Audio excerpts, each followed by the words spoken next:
Macam buah pinggang ni sebenarnya bukan tak elok dulu, tapi hari ni dah jadi macam buah pinggang orang muda.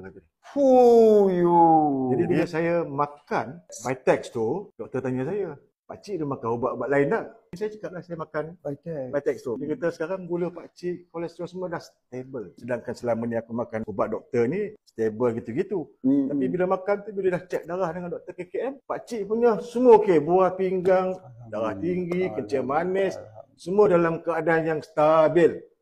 Dengan usia pakcik yang dah 60. 60. Alhamdulillah. Dan sampai hari ni dengan membeli dan saya rasa selesa dah sesuai dengan barangan ni. Dulu ada banyak ketut apa dia panggil? Macam kolesterol tu. Dah hilang mana. Dan saya rasa bila dah ambil tu saya rasa badan saya ringan.